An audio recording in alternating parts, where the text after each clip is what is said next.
averaging 40 points in December, 40 points in January. Is Embiid the best player in the world now? And last night, by the way, he did it in just 37 minutes, so it's not like he played the whole game.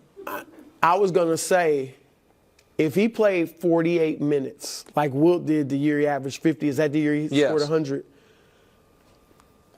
100 is not out. He would have got close to 100 or could have gotten close to 100.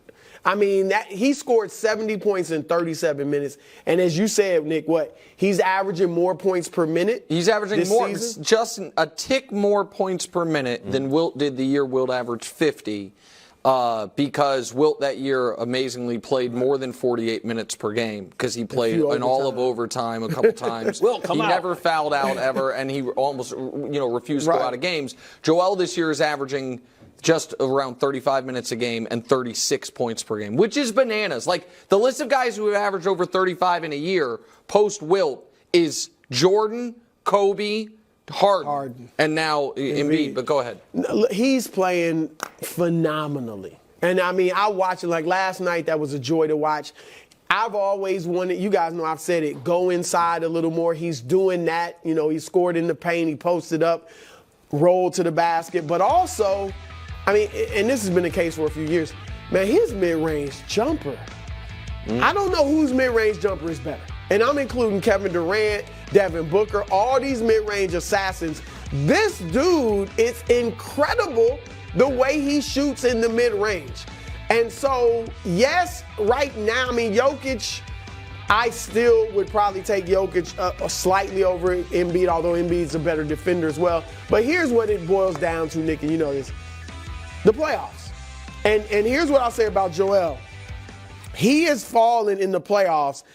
His last season, his playoff scoring average dropped 9 points from the regular season. 33 points in the regular season, 24 in the playoffs. His rebounds dropped slightly. His shooting percentage went from 55% to 43%. Joel is always usually banged up in the playoffs, where he's either has to miss some games or when he plays, he's still kind of hampered. And he's not getting all the calls he gets in the regular season, which hurts him. Right. And so you're not playing the Spurs. We all know what it's what it's going to come down to is what he does in the postseason. Go ahead, Wiles. No, well, I've got a take on the Spurs. Nobody wants to hear. Okay, Wemby had 33, by the way. How was his defense? Go ahead. It wasn't good. But he got 70 put on. So I want to. This is where. What do they call me, Wildes? Oh, Mr. Consistency. So I have to be consistent and fair because that is what I am. Buckle up, Denver. Yeah, but Denver's going to be thrilled with this. That's what I mean. Because listen, Joker last year never had a 70-point game, but he had near equivalence when it came to hey, he had 38, 22, 17 on 80% shooting for, you know what I mean, for the third time this month. Right. And what did I say?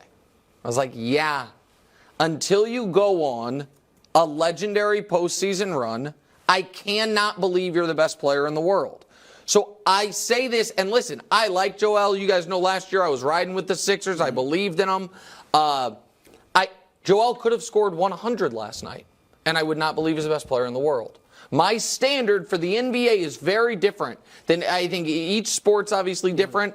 And until I know, and you don't have to win the title when I say a deep playoff run. I mean that you're playing in the final game of the year and you're playing well throughout. Until you do that, I don't think you're eligible for the mythical crown. So right now, Giannis is eligible, Joker's eligible, Steph theoretically is eligible, even though he's not right now. LeBron's eligible, even though he's not right now. Joel's not eligible for it, in my opinion. Great take from Brendan Haywood. Shout out to Brendan Haywood, former player, calling the game. He said Philly reminds him a lot of Denver. Embiid this year being criticized for winning the MVP award. Jokic last year being criticized. You're set for not making a deep playoff run, even though you won the MVP. Second guy, Jamal Murray, kind of a combo guard, big-time scorer, not really a perennial all-star. Tyrese Maxey, combo guard, big scorer. Both teams, a lot of depth, good coaching. It's some similar. Philly is, man. The fans in both cities hate me, but for different reasons. Are you giving him the MVP? Right now, I think I would have to give him my vote right now. It'd be weird if he doesn't crush. If he falls. News out of Milwaukee. Yeah. Adrian Griffin, hired and now fired. Who? So didn't even make it to the All-Star game, bro. Bro, Nick, I go ahead. heard a week and a half ago, the day after the Celtics got blown out by the Bucks, that if the Bucks lost that game, quote, major changes were coming. And I blew it off because I thought they were talking players. And I'm like, you guys got major trade. Yeah. I didn't even think at the time that they were saying, might fire the coach we just hired. But it didn't seem like this didn't get off to the right start when he got rid of, when Stotts quit right before the season.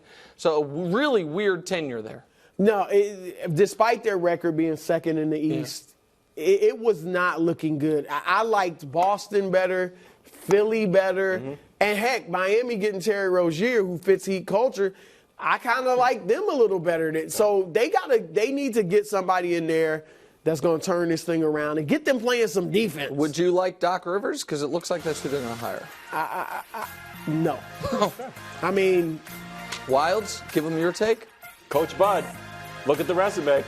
look. It's something. Thanks for watching. Subscribe here to get more from the show and to check out clips from other shows on FS1.